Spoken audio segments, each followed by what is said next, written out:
Bonjour et bienvenue à toutes et à tous pour ce temps de culte partagé ensemble via Internet. Après 3 mois de rendez-vous vidéo hebdomadaires, nous voici arrivés aujourd'hui au terme de cette série, en attente d'autres projets sur Internet, puisque les cultes ont repris en grande partie dans les églises de Bretagne Sud-Ouest dont je suis le pasteur. Un temps s'achève donc, les contraintes sanitaires d'un côté, les possibilités techniques de l'autre, nous ont amenés à faire une nouvelle expérience de vie communautaire, et aussi de découverte de l'Évangile, parfois pour certains bien au-delà des cadres paroissiaux habituels. Alors, une fois encore aujourd'hui, nous pouvons nous rappeler au début de ce culte que quelle que soit l'occasion, le lieu ou les circonstances, là où 2 ou 3 sont réunis au nom du Christ, il est au milieu d'eux. Oui, le Seigneur est au milieu de nous, quel que soit l'espace et le temps qui peuvent nous séparer, il est celui qui nous rassemble et nous accueille. C'est lui qui nous donne sa grâce et sa paix, c'est-à-dire sa bonté et le bonheur complet qu'il veut pour chacun de nous. Recevons-les donc avec reconnaissance et avec joie.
Cette invitation à célébrer Dieu que nous venons d'entendre dans le chant, nous lui donnons maintenant suite dans la prière. Pour la douceur et pour la force de ton amour, béni sois-tu, ô notre Dieu. Pour la venue de Jésus parmi nous, pour son règne secret sur nos cœurs, pour la promesse de son retour et de son royaume, béni sois-tu. Pour ta lumière sur notre passé, notre présent et notre avenir, béni sois-tu.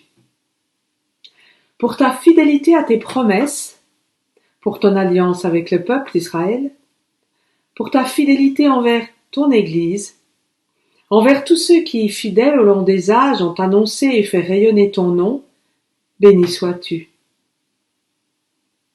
Pour ta présence avec nous, pour ce bonheur que tu nous fais de nous appeler tes enfants, pour cette joie que tu nous donnes, béni sois-tu.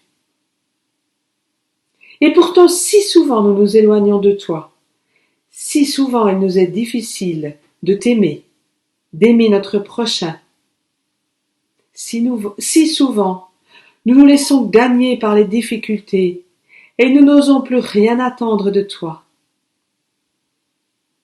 Alors merci, merci de nous aimer encore et encore. Merci de venir apaiser nos cœurs. Merci de continuer à nous éclairer par ta lumière, par ton pardon et ton soutien. Oui, notre Dieu, notre Père, béni sois-tu, toi qui nous fais découvrir par ton esprit la paix et la joie qui viennent de Jésus-Christ. Amen.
Depuis aujourd'hui, les cultes ont donc repris dans les deux communautés du Finistère et du Morbihan dont je suis le pasteur. Nous avons la joie d'être à nouveau réunis en église, en assemblée, et c'est précisément de l'église que je veux vous parler aujourd'hui à l'occasion de ce dernier culte sur Internet avant l'été. Dimanche dernier, je vous avais invité à la découverte d'un visage ami qui accompagne notre vie, celui de Dieu. Ce visage, il prend pour nous le visage humain de Jésus-Christ et il nous appelle à la bonté, à la fraternité. Voilà le fondement du christianisme, bien plus que toutes ses traditions, ses rites ou ses habitudes. C'est cela qui est ou qui devrait être le cœur de la vie de l'Église, le sens même de sa présence dans le monde, vivre la bonté, la fraternité et l'espérance que Dieu vient révéler à tous les humains à travers Jésus-Christ. Dans le premier lieu où j'ai été pasteur, au Chambon-sur-Lignon, il est écrit sur le fronton du temple le début de cette phrase de l'évangile de Jean au chapitre 15. « Aimez-vous les uns les autres, comme je vous ai aimés. » C'est ce que Jésus disait pour résumer sa vie et son enseignement. Alors quand on se demande encore aujourd'hui à quoi peut bien encore servir l'Église, c'est certainement de ce côté-là qu'il faut chercher pour répondre. En effet, si le monde se passe très bien de l'Église pour vivre dans la violence ou le donnant-donnant, il a un peu plus de mal à faire l'expérience du don de soi et de l'apprentissage d'un amour sans limite, sans condition. C'est peu de choses que de le dire. Pourtant, dès qu'on parle d'Église, beaucoup de gens s'enfuient, critiquent ou même se révoltent qu'on puisse encore accorder une place à cette institution qu'ils perçoivent comme contraignante, abusive ou même trompeuse. Et c'est vrai que l'Église, dans son histoire, n'est pas toujours exempte d'erreurs, de fautes, de scandales. Et c'est vrai que dans nos histoires personnelles, nous avons pu vivre nous aussi de mauvaises expériences au sein de l'Église. Mais comment pourrait-il en être vraiment autrement ? Parce que l'Église, ce sont d'abord des hommes et des femmes imparfaits et pécheurs, comme dit la Bible, c'est-à-dire si facilement éloignés de Dieu, si facilement séparés les uns des autres. Pourtant, il ne s'agit pas de s'en satisfaire, mais d'apprendre malgré tout à avancer ensemble. Comme l'écrivait mon collègue le pasteur Guillaume de Clermont, qui quitte ces jours-ci la présidence du conseil régional de notre Église, « J'emporte avec moi les innombrables visages que j'ai croisés, y compris dans les mauvais jours. Ils sont ce qu'il y a de plus cher et de plus beau dans l'Église. » Et il ajoutait un peu plus loin, « Tout est là, dans cette communauté d'hommes et de femmes animés par l'Esprit de Dieu. » Alors c'est sûr, dans l'Église, nous n'écoutons pas toujours ce que l'Esprit voudrait nous inspirer comme comportement les uns à l'égard des autres. Mais l'Église porte néanmoins une promesse pour tous les hommes et les femmes de ce monde. La promesse de la grâce de Dieu, agissant par son esprit, son souffle de vie, d'espérance, d'amour, de pardon. Vous allez peut-être me dire que toutes ces belles paroles ne concernent précisément que les membres de l'Église, que c'est un discours qui n'intéresse et ne concerne personne d'autre.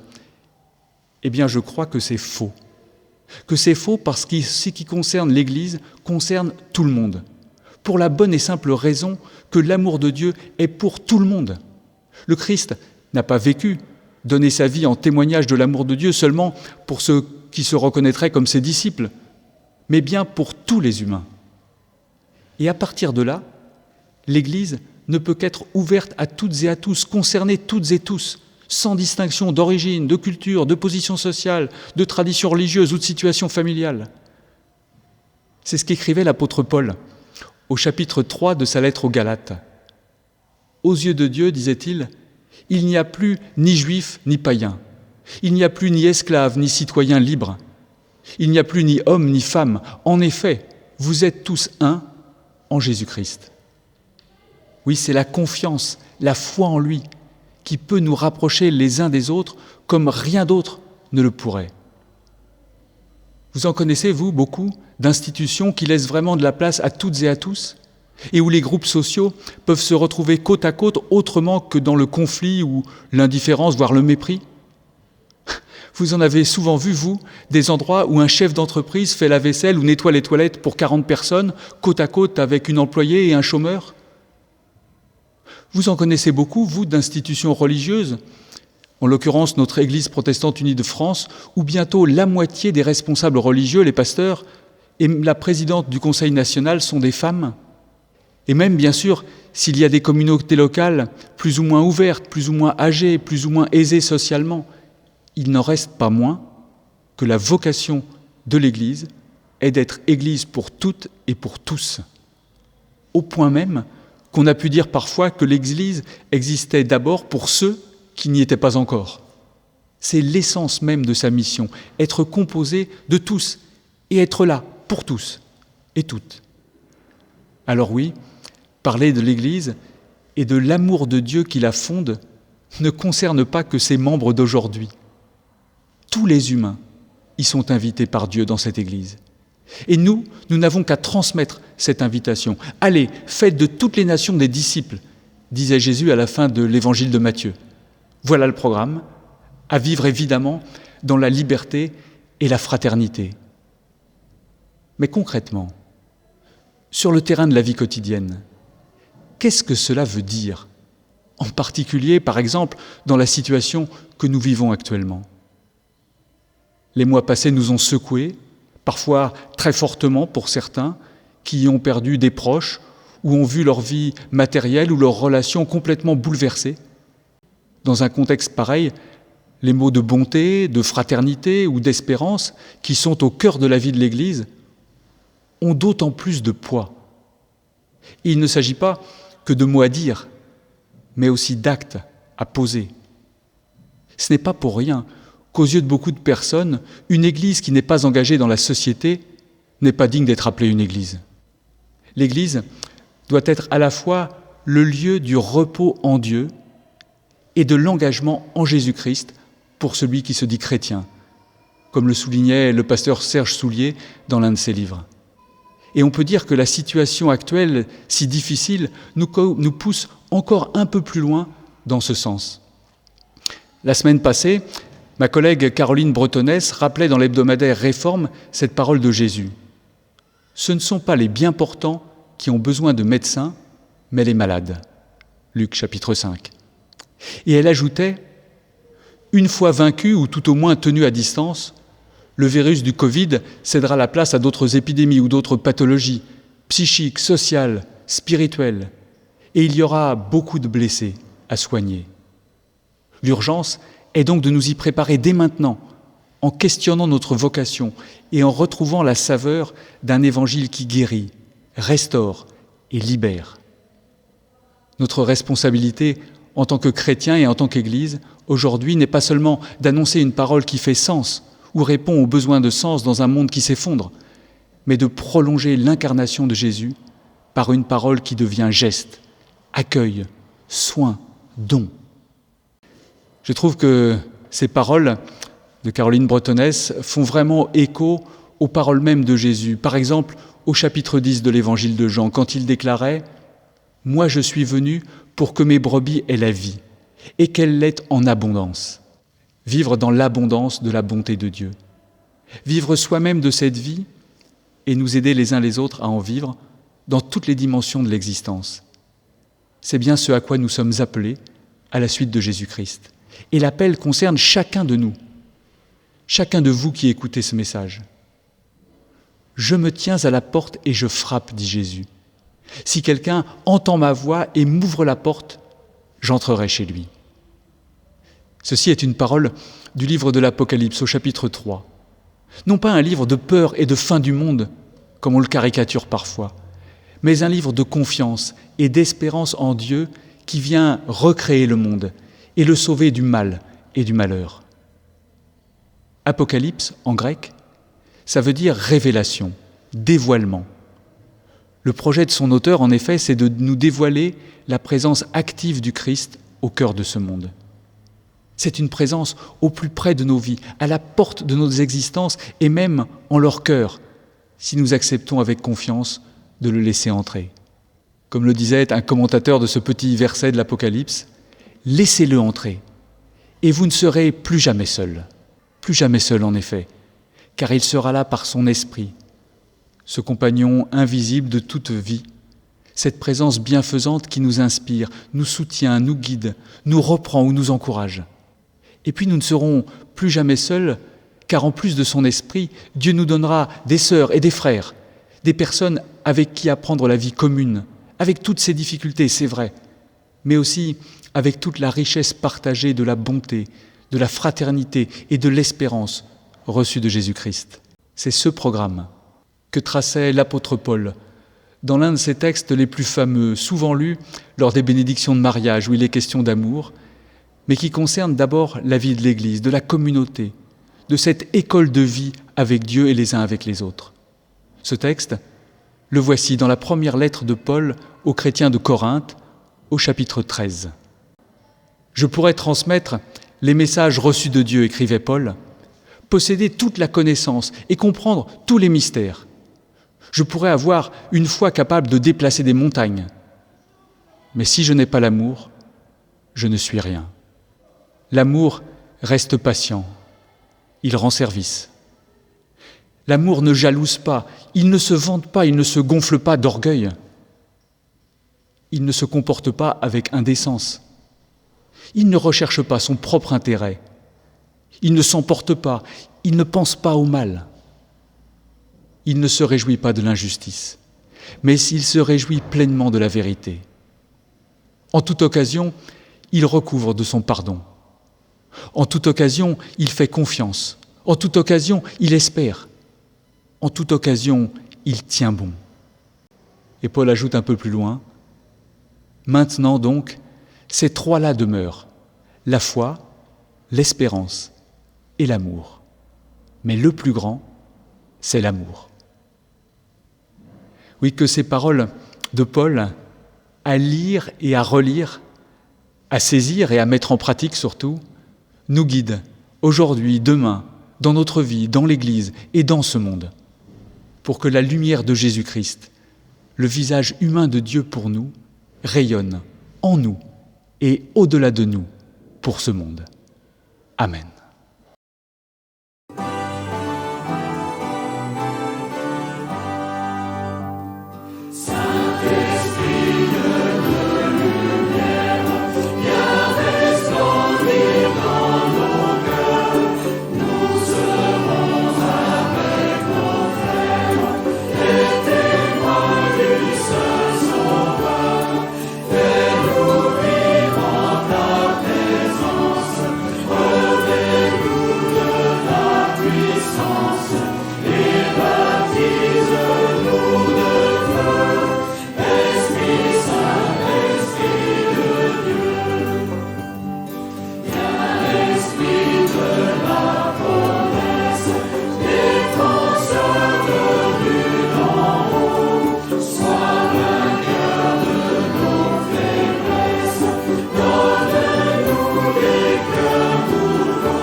Après ce chant si enthousiaste d'une communauté si large par-delà l'espace, telle que nous avons pu la réunir dans la région ouest de notre Église protestante unie de France, je vous invite maintenant à vous joindre à l'affirmation, à la confession de la foi chrétienne, avec les mots que vous entendrez et que vous verrez s'afficher à l'écran. Nous croyons en Dieu, Malgré son silence et son secret, nous croyons qu'il est vivant. Malgré le mal et la souffrance, nous croyons qu'il a fait le monde pour le bonheur de la vie. Malgré les limites de notre raison et les révoltes de notre cœur, nous croyons en Dieu. Nous croyons en Jésus-Christ. Malgré les siècles qui nous séparent du temps où il est venu, nous croyons en sa parole. Malgré nos incompréhensions et nos refus, nous croyons en sa résurrection. Malgré sa faiblesse et sa pauvreté, nous croyons en son règne. Nous croyons en l'Esprit Saint. Malgré les apparences, nous croyons qu'il conduit l'Église. Malgré la mort, nous croyons à la vie éternelle. Malgré l'ignorance et l'incrédulité, nous croyons que le royaume de Dieu est promis à tous. Amen.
C'est fort de notre foi, de notre confiance en Dieu que nous pouvons vivre chaque jour.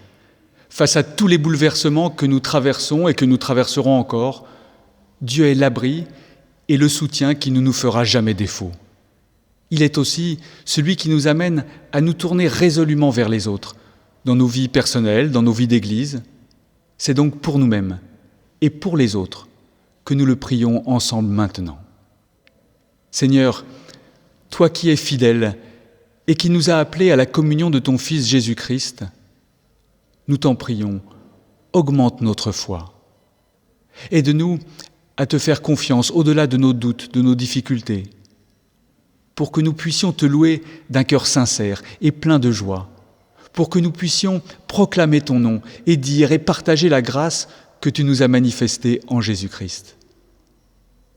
Nous te prions pour ton Église, pour tous ceux qui partout dans le monde invoquent ton nom.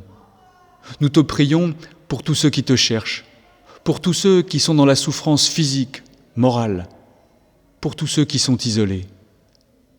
Nous te prions pour la paix et la justice dans ce monde, au milieu des guerres, des rivalités entre nations, des injustices sociales et économiques, que l'épidémie actuelle tend à renforcer.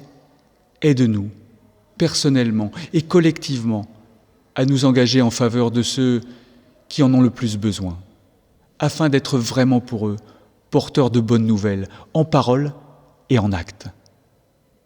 Et comme Jésus nous l'a enseigné, en communion avec tous tes enfants, nous te disons, Notre Père, qui es aux cieux, que ton nom soit sanctifié, que ton règne vienne, que ta volonté soit faite sur la terre comme au ciel.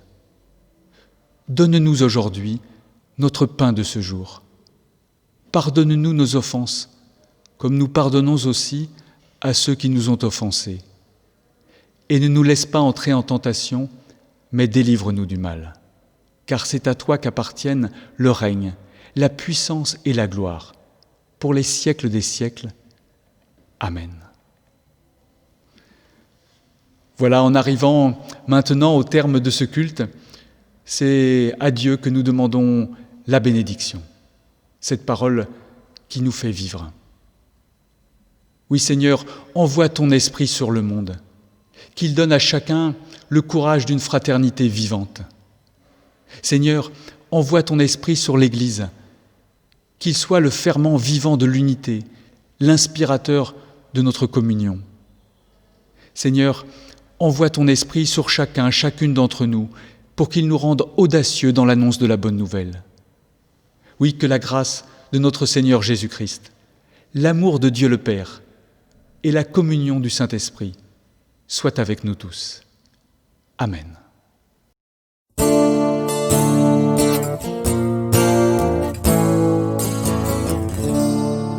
Je crois et j'espère la grâce d'un Père, celui qui bénit entre dans ma vie. Crois seulement, crois maintenant, sois seulement paisible et vivant.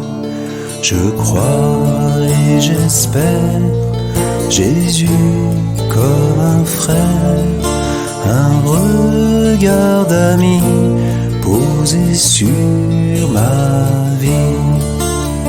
Crois seulement, crois maintenant, sois seulement paisible et vivant. Je crois et j'espère l'esprit de lumière, une force infinie souffle sur ma vie. Crois seulement, crois maintenant, sois seulement paisible et vivant. Je crois et j'espère une nouvelle terre, un chant des pays unis pour la vie.